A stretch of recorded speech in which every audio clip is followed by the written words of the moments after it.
Xi Jinping weaponized manufacturing. China has the most advanced machine shops, the most advanced factories. If China was like, for some reason, I don't want America to have CNC machines, it'd be a very big problem. You found the American dream in China. I did. No, I really did. Cameron Schiller is one of the co-founders of Rangeview, which is a startup here in El Segundo. I try. He does try. Yeah, I think my opening got killed. So why don't you introduce like what the hell casting is and what Rangeview is? Oh man, I love casting. Talk to you all night about casting. Okay. So, yeah, I mean, what's an intro? So yeah, so we make parts. We make castings at Rangeview, and we're trying to invent a new way to do it. We think that casting can be done a lot better with modern technology, and Rangeview's on a path to develop, implement, and scale the Foundry system that reindustrializes America. Boom. Yeah, that's okay. it. That's the mission. That's the entire thing. It's pretty simple. It's pretty simple. Let's chat about like what is the history of casting? Just can you walk me through it? Oh man, yeah. It's one of the like oldest ways of forming metal. Okay. You can look into, and that's because it's actually due to like one pretty simple fact, and that's that sand is really good at holding molten metal. And so the original castings were made by people like hand forming stuff with beeswax, putting it into sand, and then pouring molten metal, melting out the beeswax, and pushing up against like the sandcastle that the beeswax made. And you've just got a part shaped the same way as beeswax. So all the initial types of jewelry were made with it, and then it scaled and scaled into bigger castings. And now castings are one of the most kind of overlooked forms of critical components in the world right now. For me, I was trying to figure out how to bring it back to America. I was trying to figure out how to bring the spirit back to America. Like I grew up going back and forth to China a lot. Not like a lot, like my just ops the right amount should not, like don't be worried. But I do have a few stamps in the passport, and man, the not a lot, but the people worked hard there, man. Like it was like one of the first big hits to see, like how hardcore. You were seeing 996 in IRL. Dude, they're I put it this way, like the American dream felt very real in China, and I came back to, where I grew up, and it was not so real in America. Yeah. You found the American dream in China. I did. No, I really did. Okay. Dude, it was not so hot. No. Yeah, and what I mean by that is like I found the American dream in China, and that everybody wanted to like work very hard for a future. They could like move to the East Coast and these Shenzhen like special economic zones that were developing, and people worked extremely hard to be a part of something meaningful in the world. And I didn't see that happening in America as much. And there are a whole bunch of reasons for that, but I was on a mission to build a company that would reverse that. And I think America just needs to make more parts. I think it's as simple as that. And McKinsey told us that the best way to do so is to make robots cheaper. So I built robots for a long time. The beginning of Rangeview was actually Rangeview Robotics. I know. Yeah. You did your research. I did a little bit. For like about a year, we messed around making harmonic drives, which is this like core cost driving component inside of a robot arm. We're going to make really cheap robot arms. And then we tried to sell them to factories, and that didn't work so well. These factories didn't want robots. McKinsey was actually wrong. It's not about making cheaper robots. McKinsey was wrong? Yeah. No. The generalizations were big enough that like, yes, you did have to cut costs. Yeah. But I get the right founding story for Rangeview was literally you looking at McKinsey reports, correct? It was actually Bain on BCG. McKinsey's a second tier. I was thinking that you were second grade. Okay. No. Oh man. No, it all came back from I'd say if there's like one thing that caused us to choose to cast, it was actually just a sober analysis of the state of American manufacturing. We looked at literally every form of manufacturing, of which there are hundreds, and said, which one is the most down bad? And We literally just went after that one. Why the hell is casting so down bad? Dude, casting's pretty down bad. It was left for dead. Dude. Well, I mean, the biggest reason is basically that Xi Jinping weaponized manufacturing. He just straight subsidized all the stuff you need to manufacture, and America didn't see it as a critical threat. Yeah. They saw it as like a secondary thing because ITAR and other restrictions tried to keep directly the most important stuff made in America, but it didn't account for how connected private sector manufacturing was to DoD manufacturing. And so by just keeping like the critical component of a ship and all of its infrastructure in America, you actually lost the ability to like move resources over from private sector to DoD for surge production. You lost all the innovation, the most innovative manufacturing setups, processes, and equipment are all happening in China right now. So you lost an entire sector, which was like innovative manufacturing. The one place where it did, where I see innovation really happening at scale in America is sheet metal fab. Shout out Jim. And wouldn't that also be like Kenneth Castle?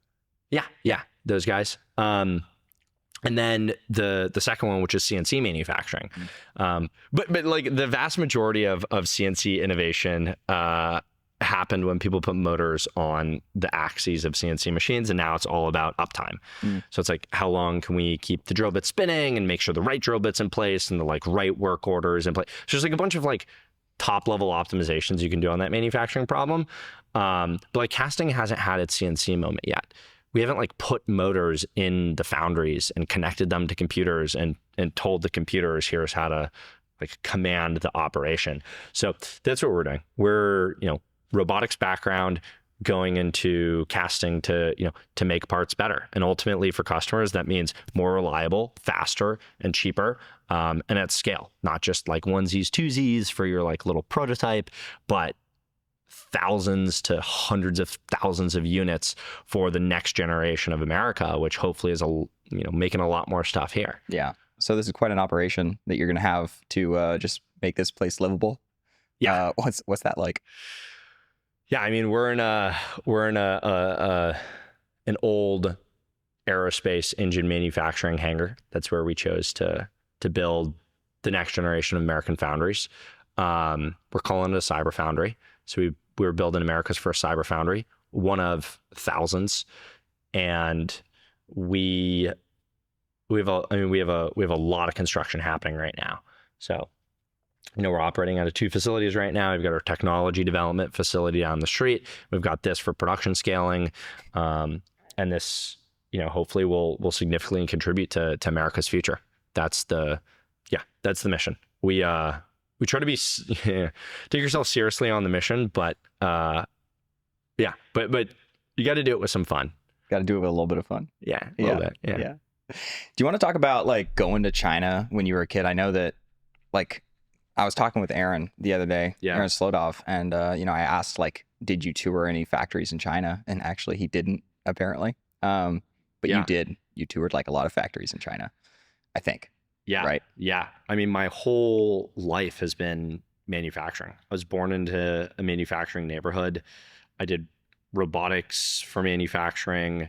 I did, actual manufacturing in Shenzhen and Guangzhou and Dongguan. And what were you making there? Everything from consumer electronics to like injection molded plastics and rubbers. To textiles. Yeah. So a bunch of time in Xiamen doing textiles. That was my first company. We were, global distribution, sold in Japan. Took me back and forth to China all throughout my high school. I actually just like didn't take any of my high school finals. Like I just didn't show up for the classes. It was not a good look. Wait, so your like main first business was textiles? Yeah. So you didn't listen to Buffett at all.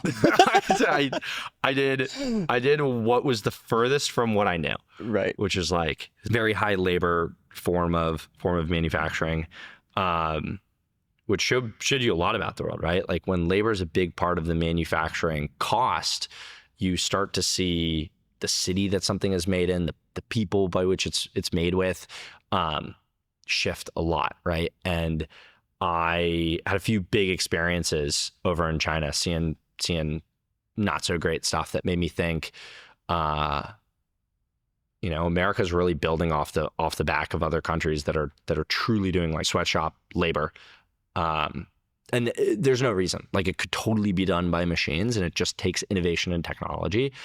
And I think that's the path forward for humanity. Like, first for America from a national security perspective, and then for the world. It's like clearly where we need to go. When we manufacture on other planets, we're not going to, have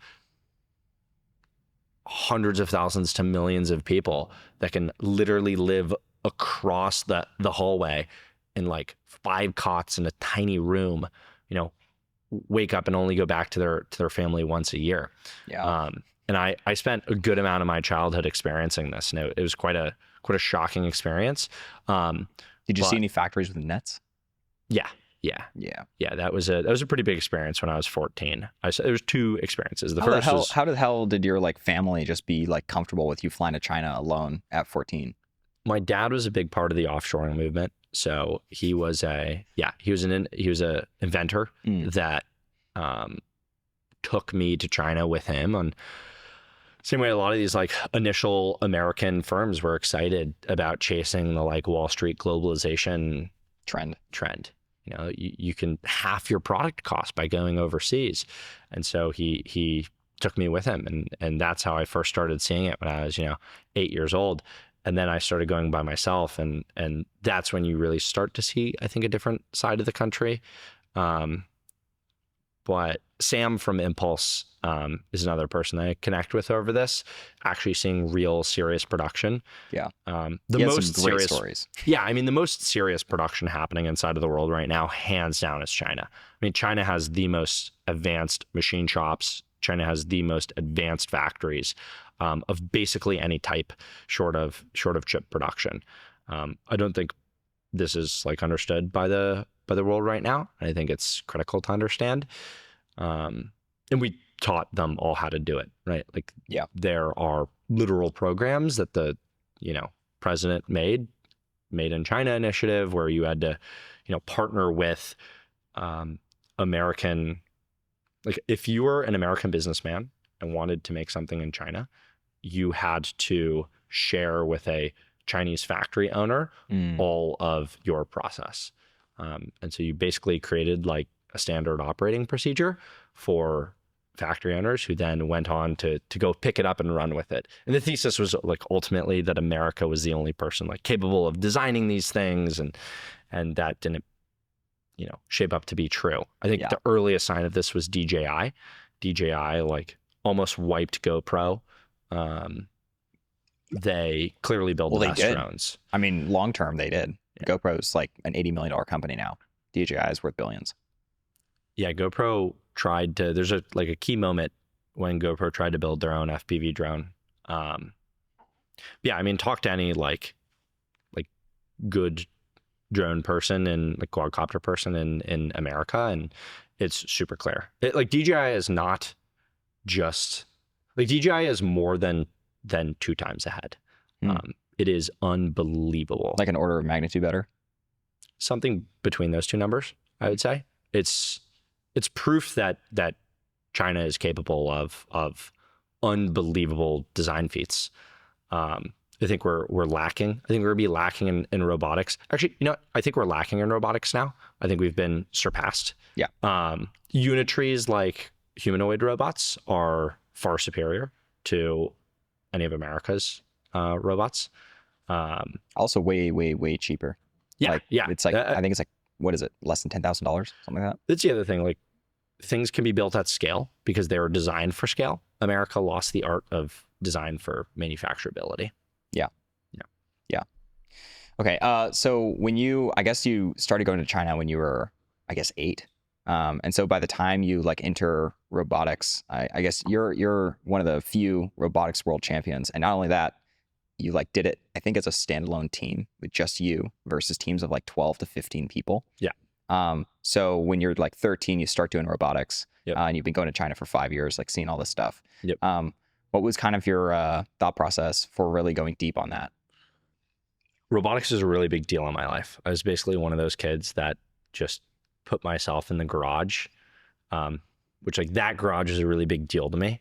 And Rangeview is the name of the street that garage was on. Oh, really? Yeah. Amazing. Yeah. And I built, I mean, all day long, like more time building robots than going to school throughout most of middle school and then all of high school. I think robotics is kind of like the next crypto. Explain that. It's got like a lot of tourists and people love their humanoids and their robot arms. Which is like if you're, in the early plane game and you're like trying to understand the first principles of flying, like design wings. We're out here designing wings and, people are out there flapping like birds. It's kind of what humanoids are. Is like a career roboticist. Not to say like it won't work ever. It's just kind of silly. I got to imagine that it's something like the car industry where it just, I think there was like something like 2,000 different car manufacturers in the first like 30 years of car. And I believe all but 3 went bankrupt. Wow. Yeah. There used to be a like book of every auto manufacturer and it was just pages and pages of these names. And all consolidated. No, most of them just went bankrupt. Just went bankrupt. Yeah. Most of the airlines consolidated, but most of the car manufacturers went bankrupt. Yeah. I was in DC at the Air and Space Museum looking at the history of airlines, which is so tied to the history of casting and what we do actually. Like that was all enabled by investment casting. Yeah. Which was this little small point. But yeah, so me on the robotics thing. Yeah, grew up doing robotics a whole bunch, being very thoughtful about what makes a good automation opportunity, and then decided manufacturing. The robotics was an interest thing. That was always what I was into. And manufacturing was what I felt like my mission was. Why is manufacturing your mission? I think there's 2 reasons. The first is from an impact perspective, you can, as an engineer, either design things or design the rule book with which you can design things. And manufacturing is the second thing. There's a exhibit at the California Science Museum where there is there are 3 generations of the space program capsule, like all the way up to the Apollo program, right? Starting at Redstone. And you see just how different these capsules are over time. The metal is very dull and every edge is kind of bent over and it's like this rivet construction. And then at the very end, everything gets like that polished, shiny, filleted, anodized look. And what happened between those two was the CNC machine really getting figured out. Humans aren't cranking the knobs anymore. Motors are. And the engineers didn't think harder about how to make a part, right? What happened was someone gave them a new rule book. Yeah. So from an impact perspective, working on manufacturing is one of the most impactful things that you can do as an engineer, like real process innovation, right? And then the second interest is I think that it is responsible for bringing back core American ideals, which will be necessary for the next few decades of the country. I think America can do with a lot more, call it personal responsibility. I think there's some story that I always tell about the Western pioneer looking out upon the plains and thanking his God and his country for the opportunity to make life for his family. There's no guaranteed rocking chair at Even's time. There's no, there's an old-fashioned philosophy that you're going to pick up the pickaxe and get to work. That's the type of energy that built this country's skyline. And over time, we've become soft. And we've started to work on things that don't make us feel responsible for who we are to ourselves, who we are to our friends, and who we are to our community. And I think working on real things really makes that happen. And when you've really made something, and made something real, not made something to sell some equity in your company, not made something to look cool, but made something that that, gets a mother home to see her child from the East Coast to the West Coast. Like a real piece of matter that did something for someone's life. Some real value. It's an unbelievable feeling. And the entire industry of our world, which is aerospace manufacturing, is that, right? Like someone made the ability for you to, long time ago, have hot water. All the way to today, Starlink gives you Wi-Fi everywhere. Like that, someone did that, right? And the feeling of that comes back to you when you're responsible for making it. That's just something you don't get with another widget or another B2B SaaS token or agent, right? You go, you're doing the robotics thing initially, and you eventually decide that that's not what you should be doing. How long did you stay on the robotics idea from McKinsey, and how long until you pivoted to the casting idea from McKinsey? Yeah. So about a year and a half, and we were selling these robots, developing, and that's still very cool and cutting edge. Like people want cheap robots. What type of robots would you have been making? So we were building the fundamental unit of automation, which is an actuator.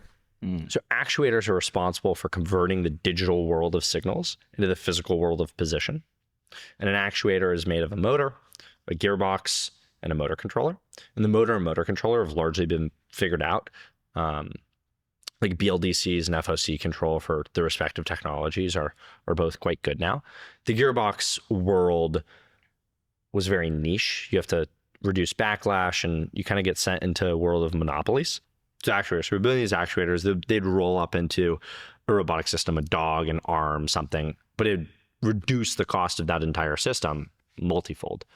And we built these really good robots, and then we realized there was an opportunity there, but it wasn't the real opportunity. The real opportunity is someone's actually got to do the work. Like we mistakenly thought that we could build tools for factory builders. And then we realized nobody knew was building factories. Like we needed factories years ago because these things take years to spin up and they're not happening. Like not nearly at the rates that we need them to happen. Right? Yeah. We need people that seriously understand manufacturing and the future of America to place big bets on manufacturing. So we chose to build a factory. And when you choose to build a factory, you kind of got to figure out what you're going to do in that factory, right? One of the big things that we wanted to do was we wanted to capture a lot of the supply chain. A good way to understand how valuable a factory is to see its inputs and its outputs. You say, what is that converting, right? And so our factory converts raw material, ingots and metal, literally coming out of a refinery and a master heat producer. And we make turnkey cast components, like ready to go. That's a huge amount of the value chain. And there's still risk on both sides, to be clear. A lot of the material mine and refinement issues, they're very big. America is not producing as much neodymium, samarium, cobalt. I mean, there's a huge list, and there was an executive order dropped recently to address these critical minerals. So we're not even like making the stuff that flows all the way up to like you getting your, nice software. Like this whole thing is built. Have you seen that meme? You put the meme up where it's all the dominoes and like that one little thing. Just right. Like at the very top is like DoorDash. Like all the way down is like neodymium magnet refinement. Like if you flick that out, which by the way, China could do tomorrow. Yeah. It's over. Your DoorDash burrito. Dude, your burrito is not coming. The very top is your Chipotle burrito getting financed by Klarna with 4 easy payments. I mean, like the motors in the car of the person that's, driving your food, the magnet in the, the system in your phone to tell your phone where it is in the world. Like it all relies on this. Yeah. And it just takes one little thing to go wrong and it's over. So when we're making things and we're talking about moving capability back to America because we've lost it, you really want folks that are working on really early problems or broad problems. So all that tail end stuff, and this is a big problem in America today, is the vast majority of factories are screwdriver factories. Like they're just screwing together bolt-on components from overseas. There's this story in Freedom's Forge, which is a great book, of America converting its car factories over to bomber factories.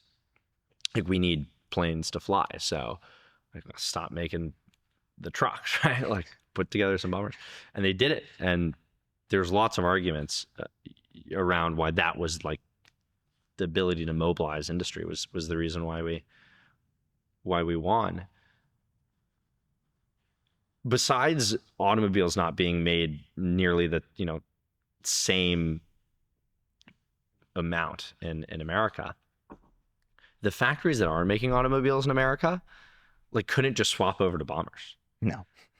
Because like they're buying a windshield wiper module from Bosch, which is like getting their plastic from Mexico, and their like motor system from Brazil, and they're like, it's crazy, right? We've optimized the entire world in this web, and it can all shut down. So it's this assembly stuff, right? And a lot of like, your favorite defense startup, like all those facilities that they're standing up, they're all screwdriver factories. They're all assembly. Who's going to make the parts, man? Like, nobody right now. You got to get to the critical stuff. Like, there's serious, and it's a really hard problem. Like, if you wound out and tried to solve the whole thing, like, it wouldn't be, I mean, it takes an entire country, right? And China did it with these information share programs, where you said, oh, you know how to do it, like, come show us and we'll build a whole factory for you. There's actually, like, there's just like Uno Reverso carded recently for a few. What was that? Yeah, there's a few Chinese factories. They're like trying to dodge tariffs. So, like, an American firm. Putting them up in America and showing us Americans how to build. Based, I think. Super based. Super sick. Well, you're bringing that American dream from China to America. You're bringing it back, man. Right. You're bringing it back. Right. We shipped it out. Now we're bringing it back. Importing. Okay. So is the like end state of Rangeview to take as much of that stack as you possibly can? Everything from just taking like raw ore in one thing and then outputting parts and stuff like that. From a national security perspective, that's the most critical thing. And it's not something that Rangeview can do alone. I mean, we need Durin, Teddy, like, it's time to mine. It's time to refine. Like, there are a lot of elements. We work in a very narrow class of super alloys here at Rangeview. And we focus on the most critical sectors, right? Getting jet fighters back in the air, drone engines, all the really, really hard to do stuff, because that's where value is. And we're a team of very talented engineers that can deploy against those problems. But there are millions of problems that need to be solved by other people. And so what we're trying to do is build tools at Rangeview that might make the general problem of building a factory a little bit easier. That being said, each factory oftentimes has completely different problem sets, right? Like, how much you care about your inventory work in progress, just to get like nitty and gritty with the details, really matters for some stuff and doesn't matter at all for other. What does it matter for some stuff? Like, what is that some stuff? A really interesting problem about manufacturing is how you finance it. So manufacturing has significantly lower risk than other startup types. If your app doesn't work, you're not going to go bang on the door of your software engineers and ask them for their salary back, right? Like, if my factory burns down, my millions of dollars of, super alloy, which will take 1500 Celsius, like, will stay in their crate. Sorry, maybe the crate will burn down, but like the metal blocks are still there. So dust them off and use them again. literally. So you probably don't want to buy those at the same type of capital that you would buy like a software engineer's salary. So that's the first problem, is like finance is just different in this world, right? It's different, like different inputs, different outputs, right? You're not going to build the same type of company with the same considerations. And every manufacturing process, just to kind of get into like why inventory might matter for some more than others, is, in sheet metal, quick turn sheet metal fab, like you can have inventory turned in a week. You can buy thousands of pounds and just churn through it, high throughput. It's kind of just a few processes. You like take the sheet, cut the sheet, grab it, bend it, maybe insert some stuff into it, package it, out the door. In other forms of manufacturing, the work in progress is like weeks on end. You have to, get the material, prepare, in our world, the mold to be ready. Then you bring them, together, pour metal into the mold, cut the, excess metal off the part, heat treat it, X-ray it, NDT, whole process, ensure that it, doesn't have any porosity inside of it, and then get it out to the customer. And it could be far more than a week, in which case, like, you are holding on to your customer's cash for a much longer time. And so it's a much larger part of your cost basis. So it's a higher priority stack on ensuring that you're, getting the prediction of the amount of time that you have to pre-order the material right, and all that. So yeah, it gets quite complicated because there's a few thousand decisions you have to make in a factory to like really do it right. It's not for the faint of heart, but it is have a lot of shared problems between companies. And I'm very excited for someone to get like a very good manufacturing software stack for kind of all of us to use, whether it's AS9100 traceability, which is like a compliance thing for aerospace, or even a simple ERP or MES system.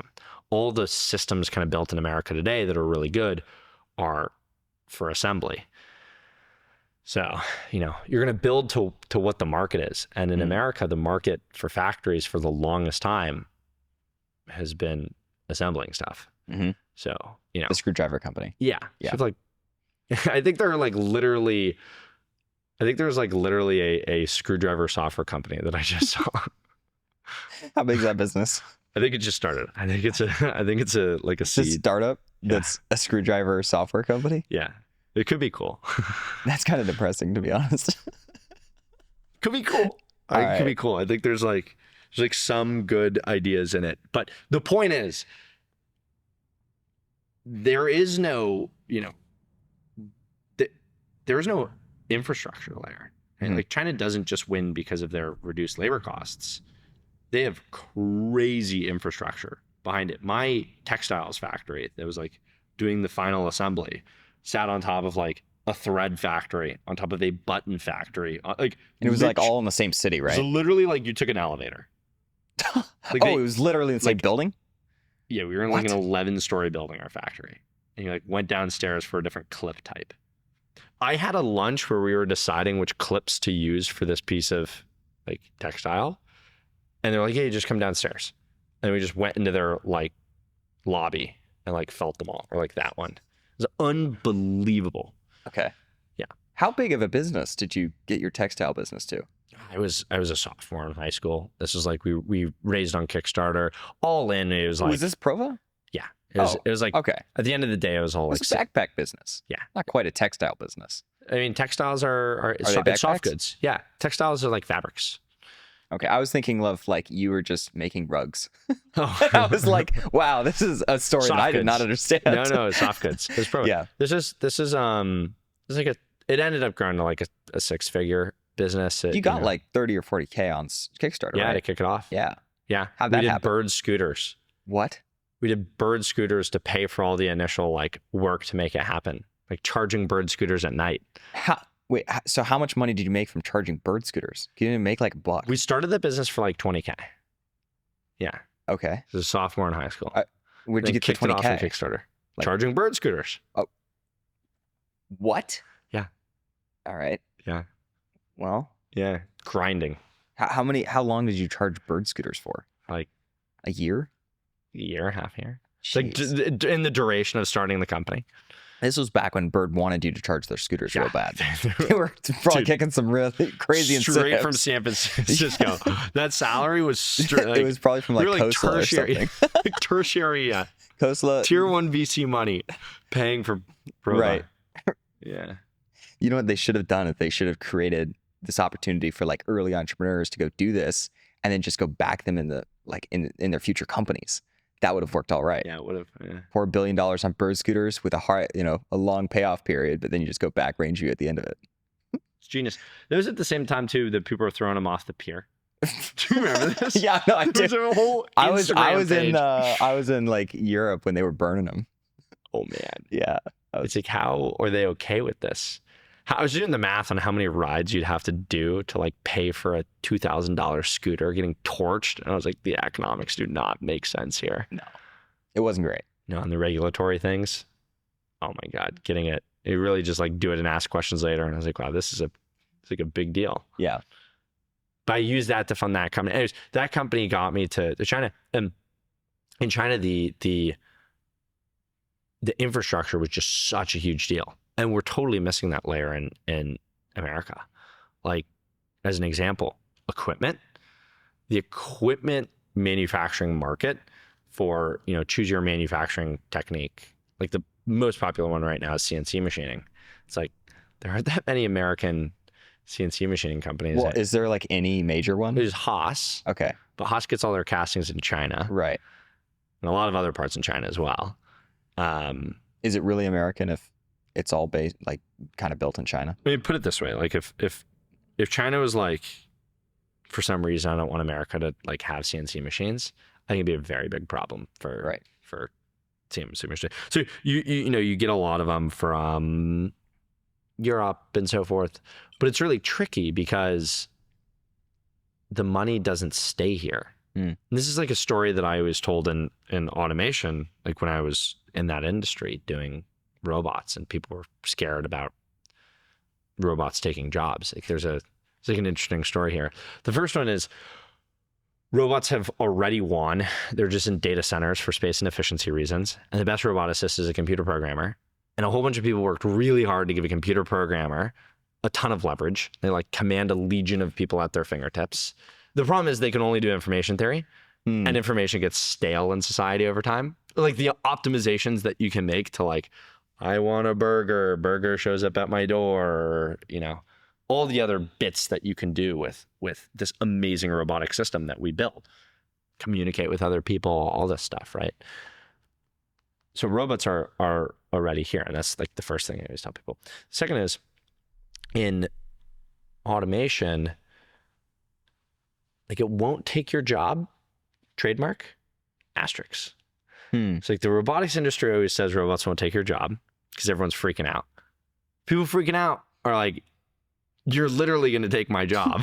And the truth is like kind of somewhere in the middle, where if you look at a farmer, right? Like, yes, there are not thousands of people doing farm work, and we have abundance, and one farmer is doing the work of a whole bunch of people with this amazing robot that we call a tractor. And like, no, everyone didn't like lose their job in the long run, but probably there were a few years where people did this transition. So long as we can get those people retasked to kind of the new loop that has been created with improved technology, we're safe. If we can't, because education isn't in place or the new technology does not have a, call it like a skill range that is enveloped by the people that it displaced, you have unemployment. But the biggest thing is, if those farms and tractors aren't in America anymore, you replaced everyone's job. It's all gone. This is what globalization was.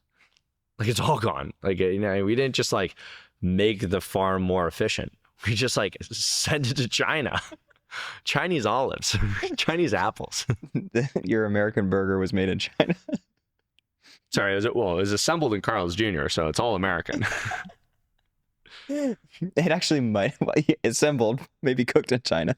So this is my problem. This is my like core problem with all these factories. It's like, yes, it's a highly automated factory.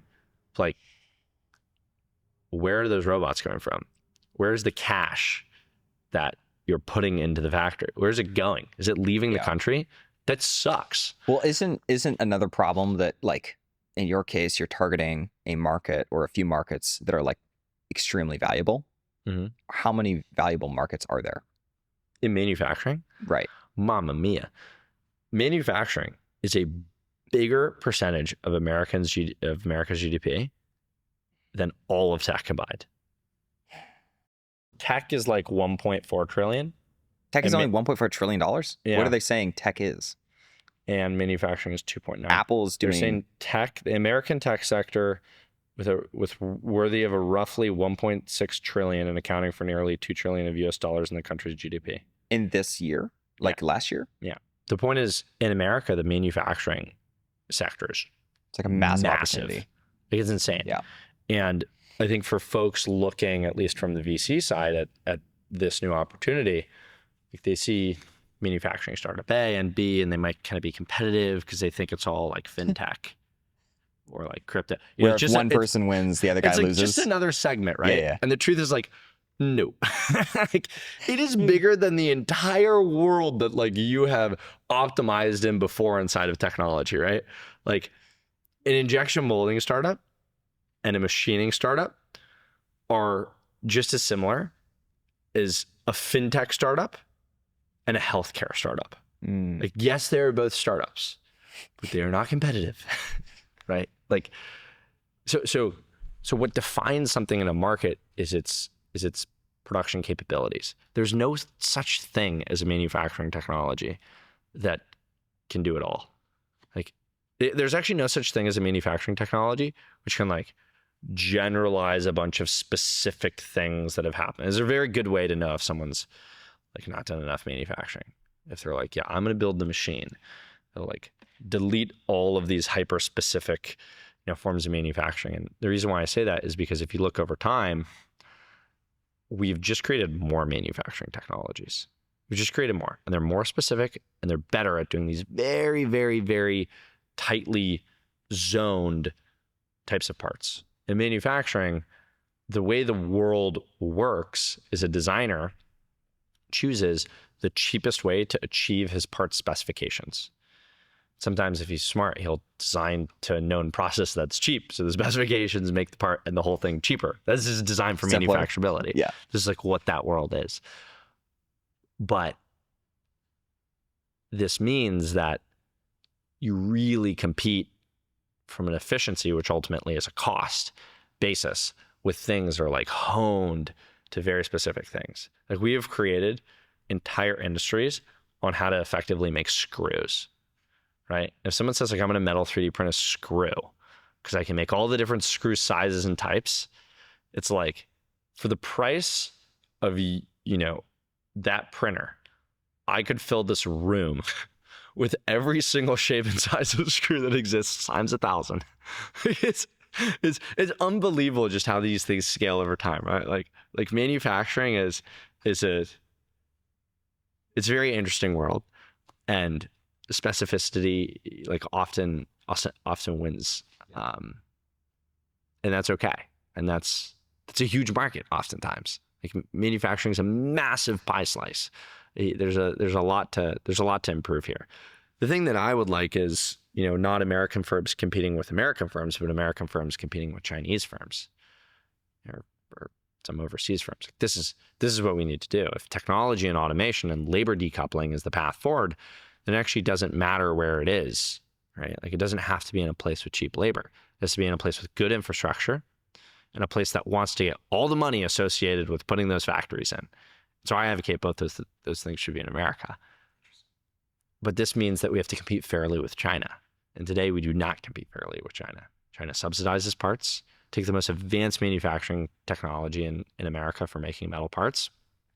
China can make that part for cheaper than that American firm can get electricity and the raw goods. So is this one of those things where you just have to go to DC to basically talk with the US government to make it reasonably fair or competitive against what? That's not something I can do. Right. I think it's something that has to become a national priority. I think that will happen in two ways. The first is something crazy happens and we need to do this immediately. And I think the second one is if the country decides that they want to be very serious about bringing back manufacturing jobs. Yeah. But even if the prior one or whatever, the first one happens, it's not something that can be turned on overnight, right? Like the tribal knowledge doesn't exist. The two big problems are workforce and equipment lead times. So workforce, the tribal knowledge doesn't exist, but technology can solve transcripting it into sensors and logic. So, you go to the people who know how to make it today and the apprentices that are learning how to make things. You can package all of that. It's doable. You can package all of that into a computer that says, I've seen this before. Here's how to perform this operation. And if you're good enough, you can actualize the equipment to do the operation directly with the oversight of a human. And this argument is being made by a few manufacturing startups. It's a pretty good argument. The second problem is equipment lead times. This is critical. You can't just double the size of a factory overnight. The lead times that we deal with in our world are over 16 months for critical pieces of componentry. You could have the whole factory built and not have this one piece of equipment, and you can't do anything. Well, Harris talked about like the stamping press that they built for like $200K. Yep. Was, I think it was going to be like a 16 or 18 month lead time. Yep. And like $2 million. Yep. Sounds about right. Yeah. And probably not from America. No. Yeah. I assume. Yeah. Yeah. Some of them are. And those American firms are fantastic, but they're just as tech forward as the factories that they served before. So the highest tech equipment and the highest tech and quickest lead time equipment you can get in America right now is, of course, from where they're building all the factories every day, which is China. So the highest performance manufacturing equipment you can get, it's all in China. So if there was if you could wave a magic wand and rapidly or like change the focus of a whole bunch of people in the US today towards one thing, what would that be? Yeah, if I could wave a magic wand, I'd have a lot more people making a lot more parts. Like just making stuff. Yeah. Pipes, boxes, hangers, I-beams, like all the stuff you see around you today. I mean, look in the room that you're around right now. Like what percentage of that room was made by people in your community? Like do you actually know for this? This building, we're in a building from the 60s, man. Right. This whole place is American as hell. But yeah. We're sitting around America, man. You can feel it in the air. You go to like a modern apartment and it's like, it's over. Like there's nothing, literally nothing that you can put your life on the line on and say that was made in America. China's living our American dream. And with it, the personal responsibility. What? Yeah. How are you going to build stuff? Like this is a core problem. And I wanted to go work on Starship. And like one of the guys that were running manufacturing at the time, like chatted with us about it. And once Starship is designed and like ready to go, the problem of making 1,000 of those things is unbelievable. Yeah. SpaceX had it so bad that they built their own foundry. Yeah. They're a rocket company that had to build their own foundry. That's ridiculous. A Chinese rocket maker doesn't have to like go make his own bolt manufacturer, and his like SpaceX has to do all of their own stuff because the country isn't supporting them. So if you're not Elon Musk, like how are you going to build it, man? You're basically down bad. We have to do this for all of the other people who want to make something in this country, right? Like let's bring machine shops back to around every corner, right? But you can't just do that with technology. There's no like AI robotics magic wand. It's like, we're just going to do, process better using AI. Like won't happen. We're going to use Devin. We'll outsource this in Devin. ChatGPT, but for factories. Exactly. It's like that. And that won't happen for a whole bunch of reasons. in part because AI works really well on huge data sets and on information theory. It's kind of like AI is really good in the worlds that it understands well. Those worlds have a lot of data, right? Like if you go tell an AI to anodize parts, the active anodizing parts, right? You like take this metal part, you like put it in acid bath, another bath, out the door. Like you got to say, what percentage, 100% of the value of ChatGPT is giving you information. Very little percentage of the value of anodizing parts is giving you information. Like you can maybe like schedule it a little bit better and maybe like figure out how much it costs. But mostly it's just putting it from bath into bath into bath. There's like the bathing. There's this is where figure comes in. We're gonna use figure for that. That's right. You give it to a humanoid, and the humanoid flaps his wings and flies away with the anodization baths. You spend 3 years, and I know that when we talked last time, you were like grinding. You'd go to school, you'd get home, and then you'd like grind in the garage or whatever for 3-4 hours. Yep. Something like that. Yep. And you did that for 3 years. Yep. Yeah. So in high school, robotics was super serious. I mean, we did VEX and First Robotics, which are two fantastic robotics programs in America. And they taught you quick iteration. They taught you first principles, building stuff with your hands. And we would work in the garage I think it's the great American builder story. It's like a bunch of, a bunch of wrenches in a garage and into 2 a.m., 3 a.m. every night building robots. And it was super competitive. When you look at the next generation of builders that are coming out of the world right now, look no further than some of these robotics education programs. So you have America with First and VEX Robotics and BattleBots later into great engineers.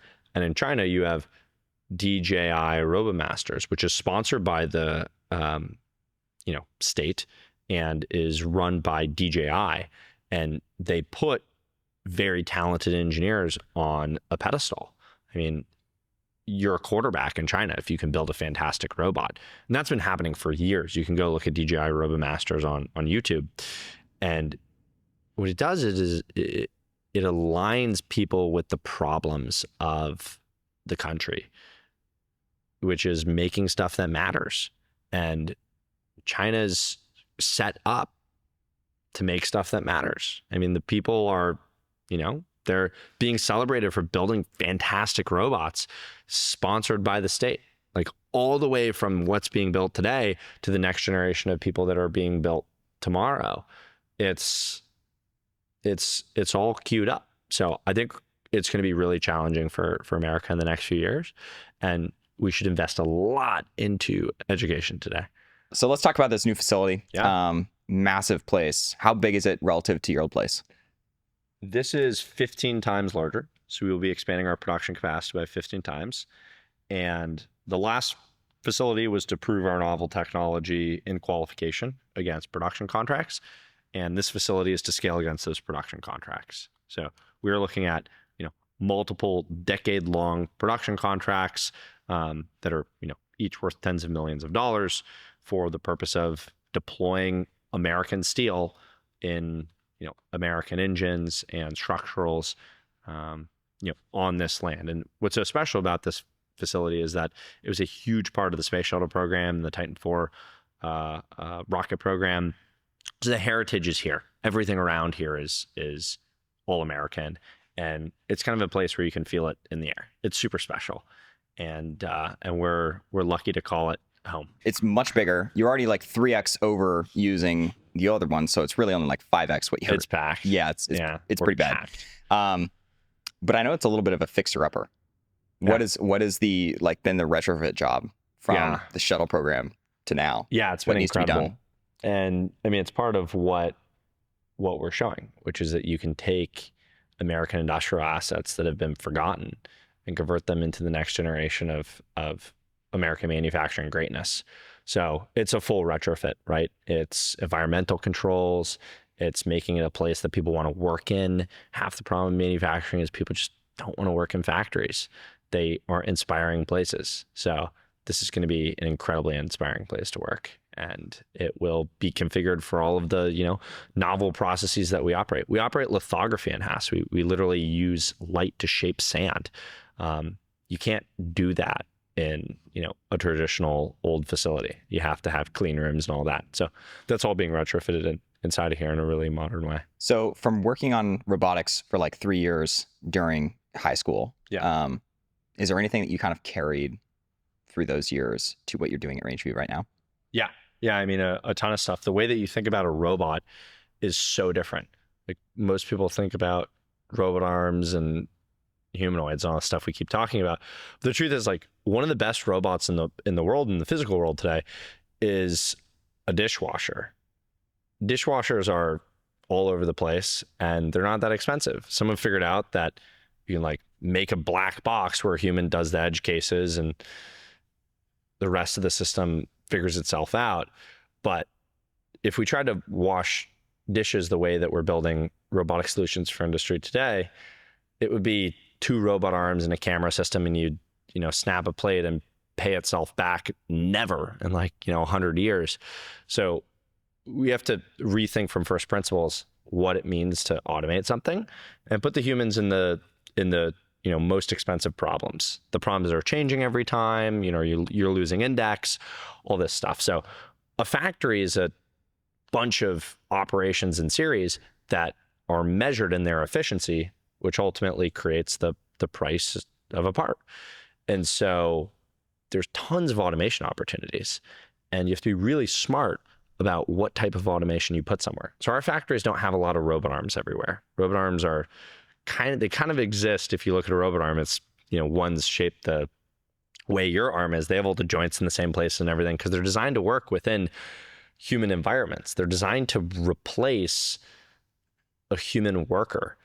And this is your big gripe with the humanoids in general. It's not that we shouldn't have way more robots doing a whole bunch of stuff. It's just the fact that this one form factor doesn't make sense for most applications. Yeah. Right? I mean, say that, look, it's all going to come down to efficiencies. If AGI gets there and humanoids are fantastic at stuff, the cost function won't support generalized robotics. It's just going to be more efficient to have robots, which are going to be 100 to 1,000 times cheaper, doing very specialized tasks. If you've got to move a block from point A to point B as fast as possible, it turns out that a conveyor belt is a lot, less general, but a lot cheaper and a lot higher throughput than a humanoid. And so kind of at the limit, you're not going to have these generalized solutions doing everything. You're going to have this breakover between specialized and general solutions. And for the vast majority of things that happen, specialized solutions will win. So our factory is a very special set of inputs and outputs that allows us to be very efficient, but it is coming from a narrow band of production, right? We produce parts within a certain size. We produce parts within a certain alloy class. If you want stuff outside of that, you can go other places, but we're going to be world-class at making stuff within our box. How'd you decide which box to put yourself in? You do a market analysis and a technology analysis. So you work to understand the constraints of the technology. Each technological limit will be set by some improvement curve, and the improvement curve will kind of look like a square root of X, where it trails off. Initial improvements are cheap, tail end improvements are expensive. And then markets will just be kind of what value does stuff bring to humans in the world, right? Making trinkets like forks aren't really that useful. They're worth a few cents or dollars.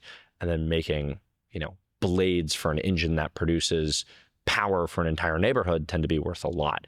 So you overlap those two worlds and identify what capability set is both cheapest to build and most valuable to the world. Yeah. Well, I would actually like to spend a little bit of time on your design philosophy because the other office, it's beautiful and it's a great space to be in. Yep. And not only that, when I wear your merch, people every single time. People are mentioning it Really? or commenting on it every single time. Powerful. When I wore the fighter jet thing, The the Ace, yeah, 100% at least once when I would wear it, and I wore it like 20 times. Powerful. It was very interesting. So what's kind of like your design philosophy for creating beautiful spaces? And I like design. I'm a creative person, and I think it matters.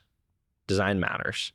It's subconscious, I think, for most technical folks, but people like the Disney Imagineering group are world class at engineering emotions, and I think a lot of stuff is downstream of emotions. It's like one of the philosophies I have.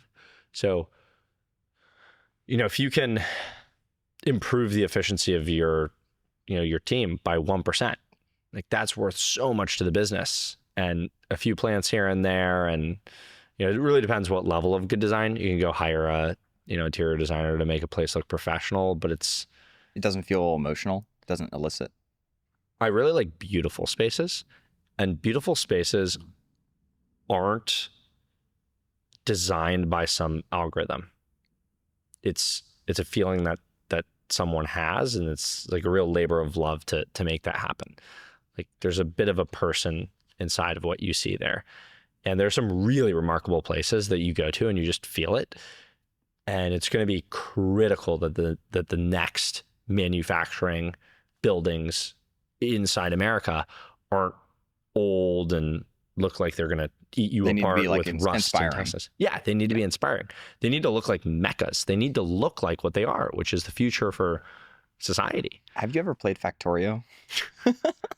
Yes, I love Factorio. Did you? I actually play real life Factorio. Yeah, well, that's what I was thinking. I play real life Factorio. Have you played actual Factorio though? Of course. 100%. How many hours do you have in Factorio? Not nearly as much as Thomas. Really? There's a guy on our team, Thomas. Mm-hmm. Thomas is like, he 2 screens Factorio. One screen is the game. The other screen is his Excel calculator for the ideal throughputs. Pre-blueprints for every assembly, like in the forms for doing all of the like super high performance level Factorio, like nth optimization stuff. It's a great video game. I mean, it teaches you how to build a factory. It's like fantastic. Quick iteration loop, Yeah. It's good. So I know that you mentioned a while ago that basically you could look or you could understand a society through their cars. Yeah. Like through history and stuff. Yeah. Tell me about that. Yeah. Actually, great question. Something I haven't been asked, I think, publicly before. I like cars a lot. I've always liked cars. I think cars are really hard to build. Like you mentioned this earlier in the podcast. It's like there were a lot of people building cars, and cars have gotten increasingly complex over time.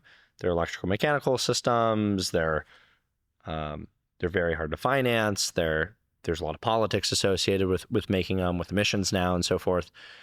They're really, other than planes and things, like they're some of the hardest things, maybe even harder in some cases than planes because of the order quantities. You just have to make so much of one thing. And a car for many people is a very big purchase decision for people early in life. It's one of the biggest purchase decisions that they make. So they're making a compromise between a whole bunch of things. And you can generally tell a lot about a person if they care about cars by what car they choose to care about. If they don't care about cars, then it's not really an indicator. But I generally like to think that's the case. And at a higher societal level, you can see this over time, like what people care about as the oil, embargoes came in shortages years ago. You'll see preferences for, gas guzzling or not so gas guzzling things. In America, you had that like Mustang. When the Mustang came out, it was a huge deal. And all this stuff is designed for kind of the state of the time. So you can look at some of the most there, and it's not all cars. There's like a certain subset of cars which really tell stories. They're generally made by really passionate groups of small people inside of the company. Those are really special cars. Do you want to talk about specific cars in your mind that kind of fit that criteria? Yeah. From manufacturing standpoint, the moment the F-150 went from steel to aluminum was a huge deal. BMW when they went carbon fiber, like directional weave carbon fiber on the whole chassis. They took the Boeing 787 team. The Dodge Viper was a really big deal. Dodge was trying to prove itself in the world that it wasn't, it was more than a minivan maker. Although at the time, the minivan was also like a very innovative thing that came out. It's weird to say, but like the Caravans, everything before it. So Dodge put together a parts bin car. Like literally the turn signals are off of, this and that. And it was a truck engine that they added 2 cylinders to. And so you got Bob Lutz was the guy that did it. And what he did was like he worked super hard on this very difficult problem to prove that company and those people were worth something in the world. And this has happened kind of across time. I mean, Lotus as a company has done remarkable stuff, but it's not even just one brand, right? It's very specific moments in time and people working on specific projects and cars inside of those moments, and it's a really cool interest because you can connect over cars and people love them for all different reasons, right? They can be beautiful. You can take care of them a lot for people that want to do that. You can race them and not care about the paint at all. You can work on them yourself. It's a big canvas for people's interests that are really passionate about things. And that's something that I personally love. I love when people are really passionate about stuff. What have your like car choices been since you were a teenager kind of said about you? Yeah. That I like GTIs. I think the Volkswagen GTI is like one of the best cars. Anytime someone asks for a car, before they even tell me what they care about, the GTI is the answer. It's the perfect people's car. What makes it so special? It's perfect. It's the seating position is great. It's got fantastic chassis dynamics. It is front wheel drive, but it's not that bad. A lot of car people will say they want, rear wheel drive, and they just truly haven't driven a great front wheel drive car before. It's simple. A lot of the kind of older ones, I'm thinking like pre-2017 GTIs, and it's super practical. It's got ton of space in it. It's got all the stuff you could want in a car. But the backseat of a GTI is like a far more comfortable place to be in than, like the backseat of some of these SUVs that America is so attached to right now. The SUV craze in America, just to get into like a little tangent, is awful. It's ruining the country. We need to go back to wagon superiority. The wagon, oh my God, Europe's got it right. Really? Manual wagons. You're saying Europe is mugging America? Yeah, 100% on cars. Why? It's like a very ego-driven thing in America. You have to sit up high, so you have all these people driving like G-Wagons and these other really sit up high type situations. You don't really need to. A lot of these SUVs have like similar interior space, which is an argument people make all the time for big cars. Similar interior space to like lower sitting cars that have, like GTI's got a ton of interior space and it's a small car. It's just you lift it up a lot, you drop the roof line a lot, and you end up cutting a lot of usable space inside all these cars. So it's kind of an ego-driven thing sometimes. But yeah, the GTI is a great recommendation. I normally tell everybody like that's the thing. And then beyond that, if you want to get more specific, you can ask people like, what exactly are you looking for? What type of relationship are you looking to have with your car? The thing for me is I like the way cars drive. I've always liked mechanical engineering, and car is one of the most like complex mechanical things that you're going to work with and spend time with every day. So if you care to feel it, you can totally do that. Like you can understand how the tires are releasing as you go around a turn, or how the gears are shifting. You just have to pay attention.